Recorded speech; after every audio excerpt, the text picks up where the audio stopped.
25,212, a very specific number, but for me, the most important level on the Bitcoin chart. Breaking above that level would signal the first higher high in the market since the 69,000 top, and for me, would be the end of the bearish market structure. But Bitcoin predictably is struggling hard in the 25,000 area. Will it break up and head up to 28,000 to 30,000, which would be the next logical target?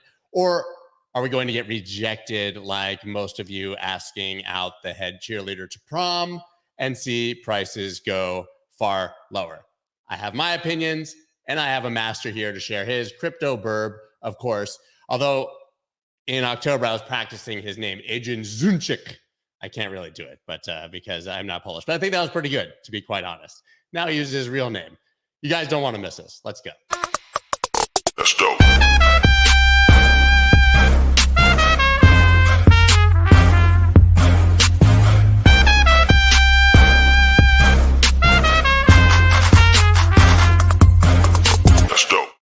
What is up, everybody? I'm Scott Melker, also known as the Wolf of All Streets. Before we get started, please subscribe to the channel and gently swipe that like button across with the side of your hand, or you can backhand the like button if you would like, or you can just completely reject me and not hit the like button at all. And honestly, I'll never know, and it's fine.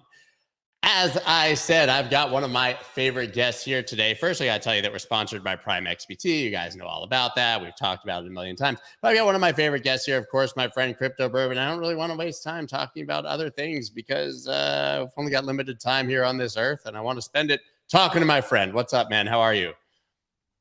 I'm happy to see you, man. Long time since I saw you. It's getting me excited every time I'm about to refresh my memory with your lovely smile, man. What's good? So how badly did I butcher your name this time? No, you did great. You did great. I'm a completely, I'm embarrassed because I wouldn't be able, if I weren't Polish, I wouldn't be able to pronounce it as well as you did.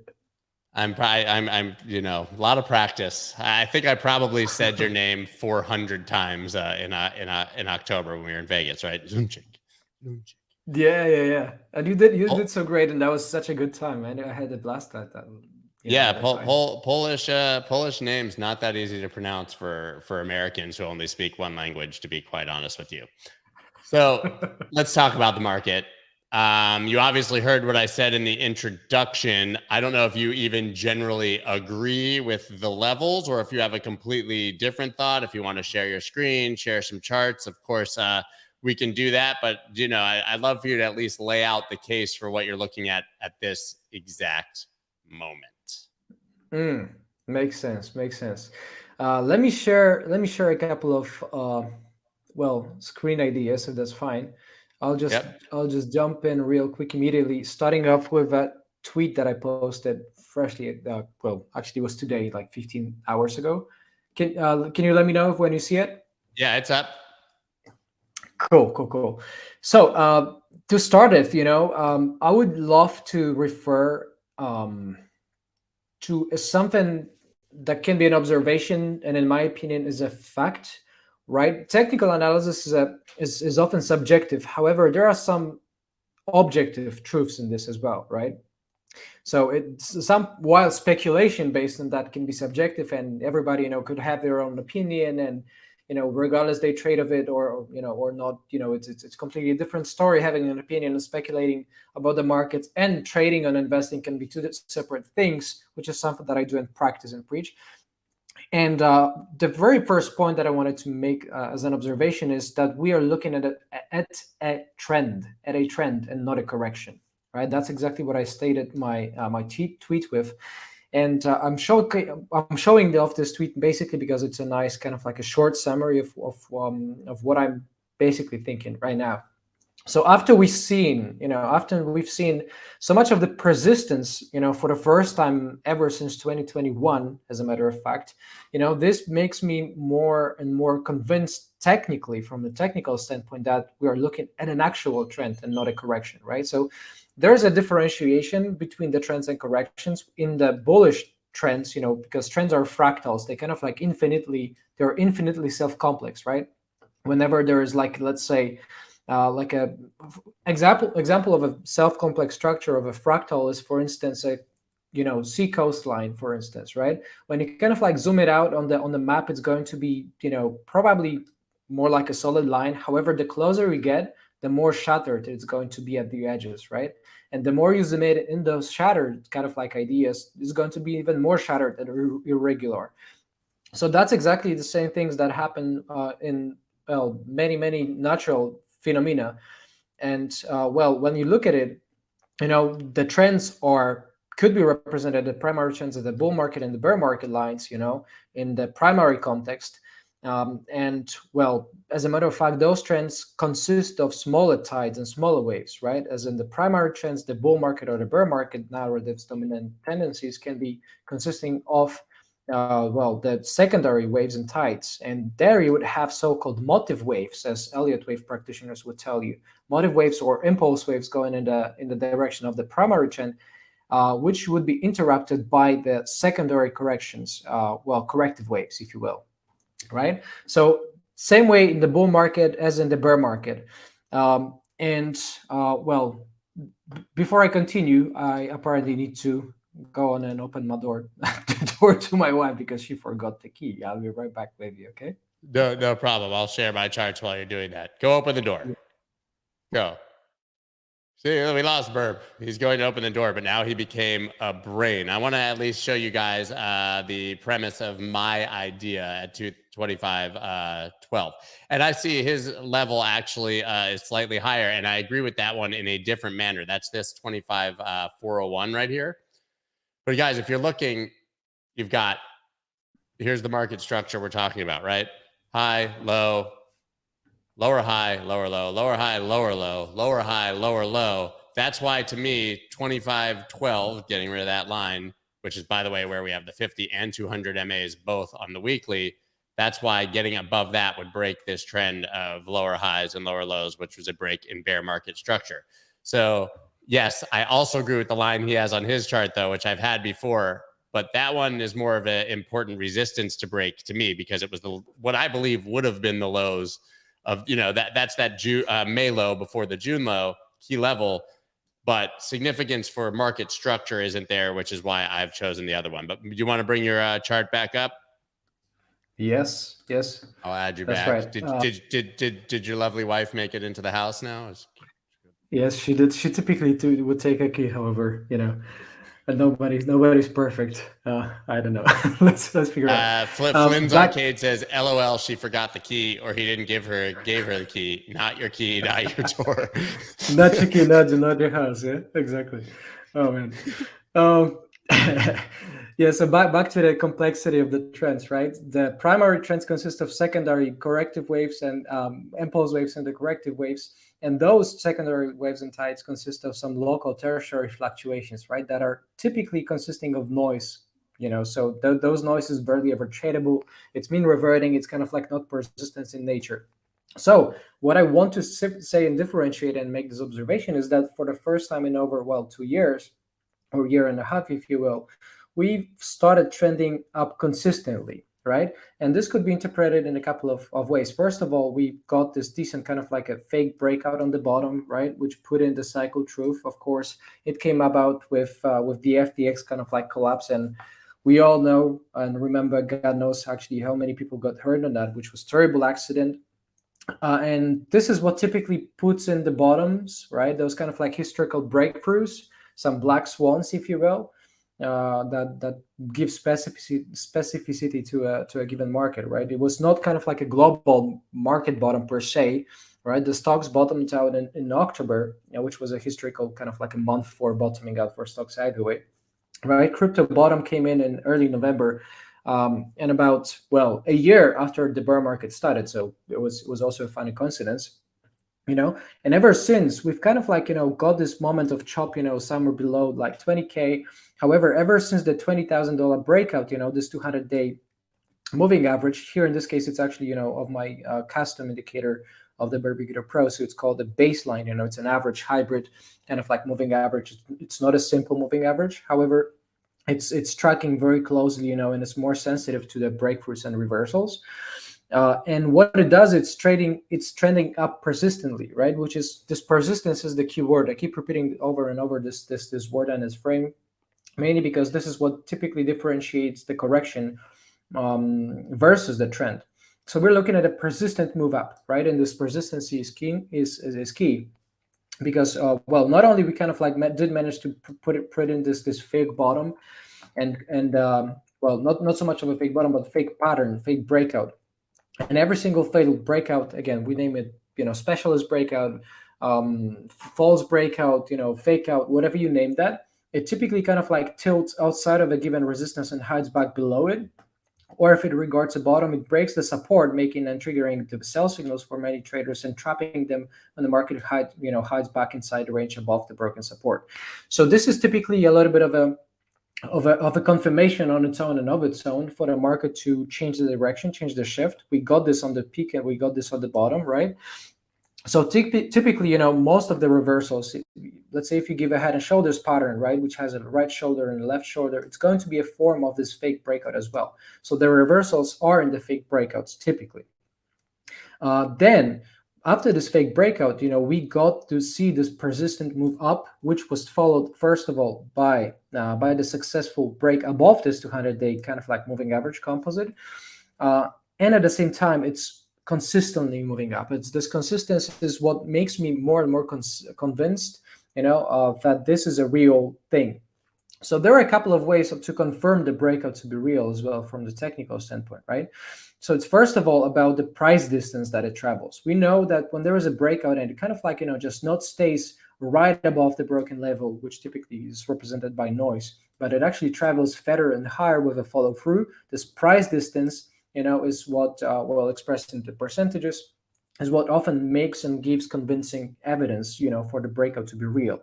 Then second path is confirming that with the volume spikes, right? And well, here it's not visible in the chart, but when you open up a volume chart, it's going to have the significant volume spikes and local boosts, on the breakout. So this is a pretty cool feature, right? Because some people say and argue that without the volume boost or without volume, breakouts are invalid. However, as the practice shows, most of the breakouts actually happen on the lowered volume, on declining volume, right? Especially if it's a bottom when there's like little to no interest. So it's natural that fewer transactions are going to take place, and hence as a result, the volume just goes down. So one way or another, we got this volume boost, we got this volume spike, right? Which is basically as simple as this, that you have an average volume kind of like just, bars just randomly, moving in one direction, and then boom, you got like some immediate spike on the next day, which is 3 to 5 times as large as the ones before, right? So this is also what kind of like just convinces us as traders that this is not kind of like this false, noisy environment, that this is a real thing, that this is a real substantial thing in a specific direction of the breakout. So we got this confirmation on the price traveled percentage. We got the confirmation on the volume, right? We see this consistency in moving up on the average, and this is a 200-day average. So it's not a short-term average; it's a long-term trend. It's a primary trend, right? So just like we saw for the entirety of 2022, this declining primary trend, long-term trend, this could be well associated with the bear market. And what we're looking at is, for the first time, is this consistent rebound, basically bounce off the lows and this and the travel in the direction of the breakout to the upside. So this makes me think that it is another reason to claim that this is an kind of like an infant stage of the next bull cycle, right? Then the fourth evidence is that there's an overall breadth improvement, right? Breadth improvement. Well, let me refer back real quick to my good friend and an excellent part of the Birbnest team. His name is Pedma on Twitter. Let me display his real quick. He's great, excellent works. He's a system designer, very, very great addition in my team, one of the best decisions. And he often posts these charts of breadth, right? And the breadth understood as the overall let's say, direction of the market as a whole, to spot if the Bitcoin breakout was kind of like a sole rider, was the sole, sole guy in the pool of losers, or this is more persistence all across the market. And it seems, Is this sorry, ever real quick? Is since, it this is daily above the daily 200? yeah, exactly. So this Daily. is Okay, the yeah, just percentage yeah, of crypto assets above their 200-day MA, right? got it. So each and every single uptick, just tells you about, well, how many of the crypto coins in total are above the 200-day trends. So it means that they might have trended, this is, let's say, 200-day trend, and they price the broken and trades above the 200-day trend, right? So you see that there is this, ever since 2023 started, basically, we're looking at this sharp spike and improvement all across the board from like 5%, of the coins trading above the 200-day MA, which means that only 5% of the coins were strong, right, historically. To what we can compare with the current data is above 60%. And this happened in above, in over a month. So it's a monthly improvement from 5 or 6% all the way to above 60.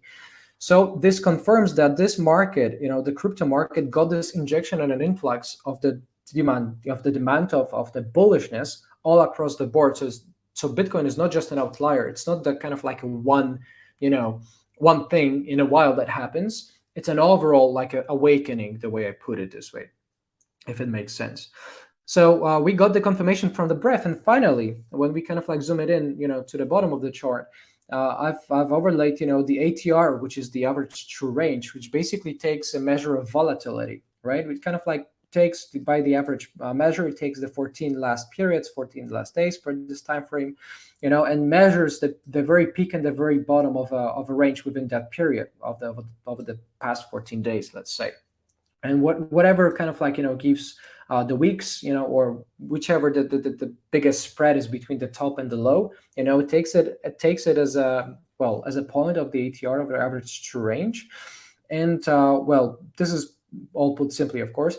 And I've plotted a 50-day average on that to have this like a 50-day medium-term trend of the ATR. So the ATR, the volatility, for the first time in a long while, actually, ever since even from before the bear market started, the last kind of like a significant point that we had the ATR trending above this medium-term volatility average was back in 2021 at the peak, right? And the volatility confirmation means as much that if there is a breakout, right, then this volatility as well can be interpreted in many ways. If we interpret it as ATR, then we know that how vast, the spread between the lows and the highs is. This tells us about the volatility size. And we know that for the first time in a long while, there's again this persistence and consistency in trading above the average in terms of the volatility, right? For the entirety of the 2022, the volatility average, the 50-day volatility average, was going down, and there were only kind of like singular cases of the volatility hitting above the average, right? However, it was not persistent. It kind of like broke and immediately was hidden right back below the average. Here, we are not only seeing the breakthrough, right, the break above the average volatility, and it's persisting in a way longer manner, right? If we take the days, when we compare that with the other instances of those breakouts, which were mainly bearish. So we see the confirmation, about this move being a trend to the upside on the primary basis, which makes it a bull market, to classify it this way, or at least not a bear market anymore, and definitely not a correction, because there is persistence in that, right? The corrections tend to fail in favor of the primary trends. So that's what I say from the technical standpoint. The bear market is over, and the way I would look at this and at the data is that 2023 is also a pre-election year, right? So the pre-election years, over the 84 years since 1939, only had one case of losing year in the pre-elections, right? So the pre-election years historically have an extremely extraordinary record, for being bullish. So that's why in 2023, we should be looking up overall. right? Nobody wants to take over, let's say, within towards the end of a presidential cycle to ruin an economy, to ruin the market market situation. Otherwise, they don't get reelected, or they don't get elected for a president, for the presidency at all. So one way or another, we are looking at this infant stage of the new bull market, the way I would refer to it. That's what the charts tell me, right? Of course, there is no way of knowing that for the future. Let's say, if this is not a crystal ball, we have no idea. Perhaps this UFO thing, is real, and we're about to visit some fucking crazy UFO planets and whatever, and there's the catastrophe coming, or the asteroid crashes into Earth, and they bring back the dinosaurs, or the next chapter of the war is starting. We don't know that. And each and every single point of that piece of that could impact the markets, right? So we can only say, as the market technicians, as the analysts, as much as we can see in the charts. And I'm just looking at the charts, and I see an infant stage of a new bull market within this overall bullish conditions for 2023. And again, it's not some like a myth, or just an idea, right, for the 2023 to be bullish about the pre-elections. It's something that had been proven with an insane track record over 84 years. So somebody who would want to trade against a data that is convincing a bullish evidence over 84 years is similar to somebody saying, okay, in this weather, let's say, in the summer, the weather typically gets, I don't know how it's going to be in Fahrenheit, so let's say 30, 40 degrees, in Celsius, which is something, I guess, like 100, 120 Fahrenheit, whatever. I will ignore, right, somebody who's telling that this technical analysis doesn't work, and the seasonality doesn't work, or I want to bet against this 84-year seasonality pattern. It would be exactly the same as somebody saying, okay, this year, the summer is going to have negative temperatures, right? The summer is going to be freezing. Of course, we don't know what's going to happen in the future, right? But saying that, or ignoring the 84 years of the historical data, saying that pre-election years are the most bullish of the entire presidential cycle, would be similar to simply betting on negative temperatures in summer, if that makes sense. Right.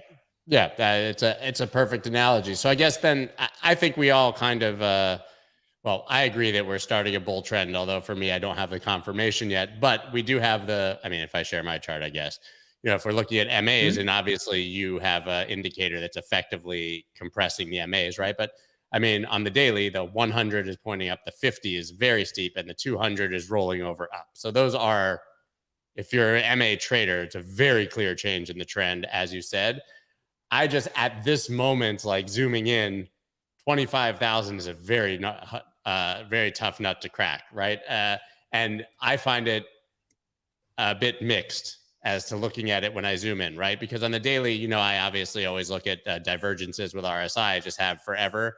We're still having these sort of persistent bearish divergences on a lot of time frames, which to me says maybe we just get a retracement before we reset and head up. So I don't really find that problematic when you zoom out. But that said, when you come into sort of this area right here, maybe I have coming up against that number, we have a pretty clear ascending triangle, right? I mean, we have a horizontal flat top around that main macro resistance, which is also local resistance, and higher lows, right? And that usually means, like you said, no guarantees. That usually means that you have this consolidation against resistance and that you're going to see a pop upwards, right? But then on the negative side, it concerns me that we sort of had these little wicks above that resistance, which means there's a hell of a lot of liquidity and selling interest in that area. So I'm just sort of trying to find something that'll convince me if we're going to just pop through this, or if we're going to see some sort of retracement down into the low 20s or something to gain some strength before it happens. What I do love, though, is that if we break that, there is literally no resistance, right? We had this massive gap down, when price dropped in June. It's basically just nothing there. So if we break 25, I think it's a very easy path to somewhere between 28.6 and 31.8. I mean, does that align with anything you're thinking? Yeah, it makes sense. I mean, again, I'm not sure the chart is displayed on mine. Yeah, it's on. I'm also, I'm also looking, outside of 2020, 25K. I completely agree. You're right that this is historically a strong resistance. The support that it used to be, turned into within the polarity change, turned it into a resistance. It's enough of a reason for traders to kind of like be a little bit of loss averse there, as in if somebody bought in, somewhere earlier into Bitcoin and they fear of losing their profits, they're naturally going to fear enough to close or reduce their position, uh, towards the resistance. And it also brings the self-fulfilling effect to it, right? That if enough if many traders basically just sell off their positions, towards the resistance, it naturally pulls back, it naturally throws back the price Right. lower, And right? even on top of, I think, selling, I think you have a lot of traders who very reasonably, I mean, pulling up my chart, like the first test of a line that significant is an obvious short. If you're trading short term, it's a very high risk reward short. You put a stop, $200 above it, whatever. I mean, there was big bearish divergence, right? And you can see what happened the first time it touched that 25.12, you got to drop to 23.5. That was a great short, right? The question then becomes, though, is the market so strong that first rejection, because, right, we all know that every time you touch that line, it becomes weaker in theory, right? There's just less supply that applies to horizontal lines. So was that it, right? Like, do we have a bigger retracement coming, or is this market so bullish, which happens with Bitcoin quite often, that was it, right? This disgusting candle that was then bullishly engulfed a day later, right? So to me, that's just showing tremendous market strength that a candle this ugly right into resistance was basically eliminated a day later. It's it's a mixed bag for me. It's just the market to me is showing tremendous strength even in the face of this kind of strong resistance. Yeah, you're right. I mean, the price barriers, there's like this unwritten, rule. I mean, the markets don't have rules, right? Don't get me wrong. There's nobody in the world to say, okay, every resistance will need to be rejected at first, or that every single support will be tested positively first, right? This is fake. This is fugazi. None of that exists. So we could only talk about the prior probabilities. However, because we know of this loss aversion and that traders act irrationally more often than not, they will fear of losing, and they're more likely on average, to hold on to their losses and sell off the winners, right? Because they fear of uncertainty. When fearing of uncertainty, we make stupid things apparently most of the time, right? If we don't control that. So what happens is, well, that's of course that there is some profit taking, right? This is natural, again, because the last rejection of 500, let's say, just induces a lot of fear, which makes traders just give up on or short or close their positions before it gets there. And this is induced by fear. This doesn't have much rationale in that, right? The rationale is that technical analysis has an extraordinary and exceptional track record of working. Technical analysis works because of trends, because of this persistence. It means that, crypto is an amazing example of that, because once in a while, like 30% of the time, 20% of the time, you see that the market pops outside of this kind of like a range choppy sideways situation, and it starts trending. And when it does, it starts trading very aggressively. So it's not this kind of like an efficient movement, one step up, one step back, basically, right? It's not looking like that. The way it looks for Bitcoin and other cryptocurrencies is typically that it kind of like accelerates, right? There's this positive feedback, and it goes faster and faster and faster and faster, and the trends accelerate. And when you kind of like speed up, just to try to picture that and visualize that, when you drive a speeding truck, when this speeding truck accelerates and speeds even more, right? Which is a cool picture of this trend accelerating, of this momentum, this impetus that it has, which is mass times the velocity. It's going to be way harder to stop it, right? It's like if you are swimming against a very sharp river stream, you can do it for a minute, but it's going to wash the fuck out of your forces and just simply let you go with the flow when you die, for trying to fight the river, if you know what I'm saying. So same way with the truck speeding, right? Trading counter the trend is like trying to stop a truck with your body weight, basically, right? And this is illusion of control. Like perhaps you imagine that, okay, maybe if I sell here, the market is going to turn down. However, because those trends exist and those trends have so-called fat tail, that produce abnormal, extraordinary records for trends, for the price change, and for the returns, they tend to persist. And this is additionally empowered by behavioral biases that many traders have. So long story short, trading counter such trends which are accelerating, can be very very drastic, very dramatic, and very unprofitable. So this is why they often say that trend is your friend and follow the trend, And as a trend follower, that's what I'm waiting. I'm waiting for trend following breakouts, right? When there's a new trend, and this is what the 200-day trend kind of like tells me, that there's consistency going up. Then I just went for the breakout of a critical resistance, right? And when it breaks and the average is going up, I buy. So full disclosure, I bought Bitcoin. I'm in Bitcoin right now. Maybe there's a little bit of confirmation bias on my side, right? However, one way or another, I trade not based on my opinions. I trade based on system, and the system produces a signal. I enter it, and system produced an upward buying signal, which I followed. So that's the way I look at it. Only local resistance headwinds, of course, with the economy trading, with the economic cycle being still a little bit with the headwinds, there is still deep in interest rate curve, interest rate spread.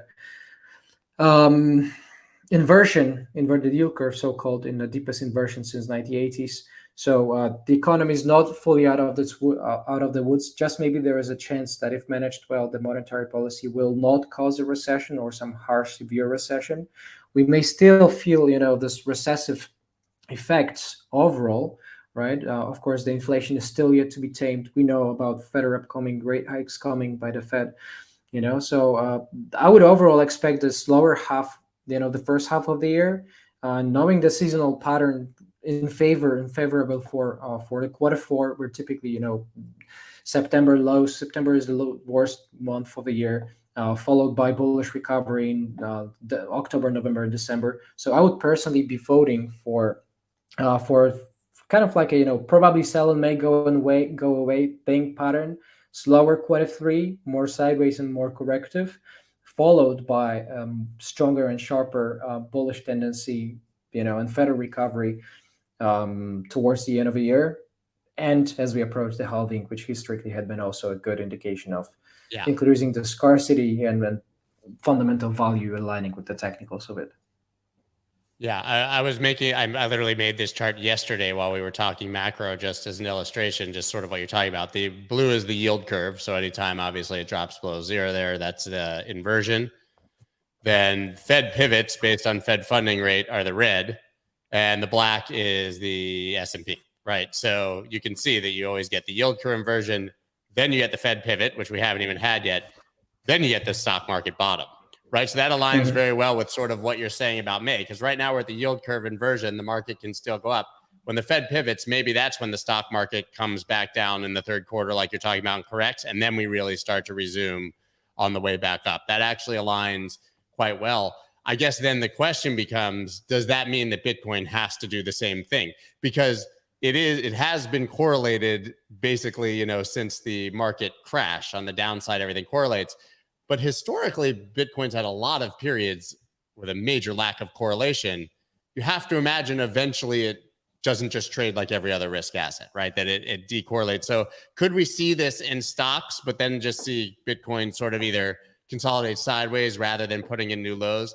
I just right now, like you said, without a black swan or aliens or something crazy, I can't see there being enough Bitcoin sellers to drop price 50% from here. I just don't see it, right? Maybe I'm wrong, but so could we maybe see like a really boring third quarter for Bitcoin while stocks drop, and then, see everything sort of continue up together into 2024, which, as you kind of pointed out, not only are we going into election year, that will be an election year. And those, we tend to see markets perform generally pretty well. You're right. And if I may, before I need to go in a minute, I just wanted to highly recommend to everybody to track the seasonal patterns, right? Just like Scott says, observing this historical data is not something, that is going to guarantee to anyone a profit or losing. As a matter of fact, we as traders, face very asymmetric bets, as in you cannot rule out losers. I mean, as a trader, you have to agree that it's impossible to rule out the losers. You're going to have losers. You're going to lose a lot. However, the profits are not given. The profits are not taken for granted, right? So what is taken for granted and what is guaranteed is that you're going to have losers in your positions. You're going to lose. However, you cannot guarantee to yourself that you're ever going to win, right? So it's very important, first of all, not to give up after the win doesn't come, right? The wins, for at times, you have to wait for them months, years, weeks, right? However, when they come, because of this persistence from the trends, they easily just can compensate for all the small losses that you would have, Yeah. and just easily beat it, right? So wait when the market is not so much giving, and just rally with the trend when the trend appears. And this is what makes the biggest amount of money. Okay, so listen, if we think that Bitcoin's going to break up to 2830, let's put that scenario in our heads. What does that mean in your opinion for altcoins? Do you think that we still see the old cycles where Bitcoin moves, dominance rips up, altcoins, down in Bitcoin, equal in USD, the old joke, and then Bitcoin consolidates and altcoins run again? Or do you think that anything is different now in the newer market? Makes sense. Of course, this is a topic, and an expansion. Well, the explanation could be as complex as another story and another webinar on its own, and of its own. So I'll keep it very short here, because I need to run in a second. But the breadth improvement is real. Like I said, in over a month, from 6% to all the way to above 60%. So all the markets have been, 60% of the market has awakened, already. So I would argue that, regardless of what the future holds, sticking with altcoins probably as the outliers will bring some returns and will bring some exceptional returns. I have no idea, what's going to happen in the future, which coin is going to, 1000x or 5000x. Probably we're going to still see those crazy gains, Yeah. Other than this, typically what I want to see, to go more aggressive about altcoins, is this breadth improvement, and it's improving. It's not in its full blown out mode, so which is why I would probably stick mostly to Bitcoin and Ethereum right now for the liquidity reasons and overall sentiment towards those. And overall, because this is an infant and early stage of the bull market, of the new bull market, I would argue that altcoins will have its own time to shine. However, it typically requires a lot of liquidity, a lot of capital, a lot of interest, and a very positive sentiment from traders. And it's improving, it's getting better, but we're not there yet. So I'm not full blown out just by the altcoins yet, focusing on Bitcoin and Ethereum mainly. That makes perfect sense. I know you said you got to go, so I will allow you to depart, sadly. Where can everybody, first, before you go, where can everybody find you and check out everything that you're doing? Thanks so much, Scott. Yeah, feel free, everybody, to go ahead and first of all follow Scott on Twitter, right? Scott's Twitter at Scott Melker. Melker Scott, you cannot just miss out on this dude's content.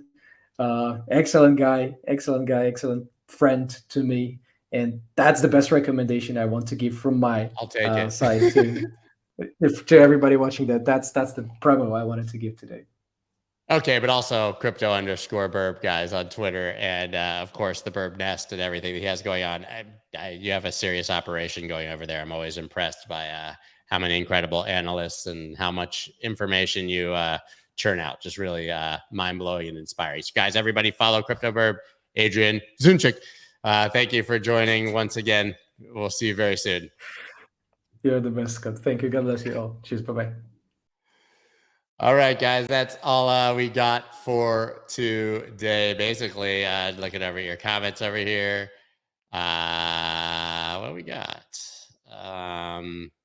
Christopher says, I'm really afraid to take profit because then, of course, we go to 30K tomorrow. This is really hard. Yes, that's how it works. I would say that it just depends on your time frame there, obviously. Skylar says, blow off top incoming in summer 2023. That would align pretty well with what he just said.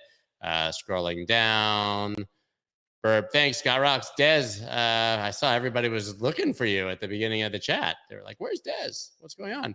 Patrick says, Scott's voice and face both bother me. That's weird. Your mom loves them both. That's really all I've got for you guys today. I will, of course, be back tomorrow at 9:30 a.m. Eastern Standard Time. Today's podcast already live on Spotify. Apple will be live on YouTube this afternoon with Hester Peirce, SEC Commissioner. If you're wondering what's going on with regulation and how she's been unable, even as an SEC Commissioner, to put together some reasonable regulation, well, this is the podcast that you guys need to listen to. That's all I got, guys. Check out Prime XBT, and until the morrow. See ya. That's dope.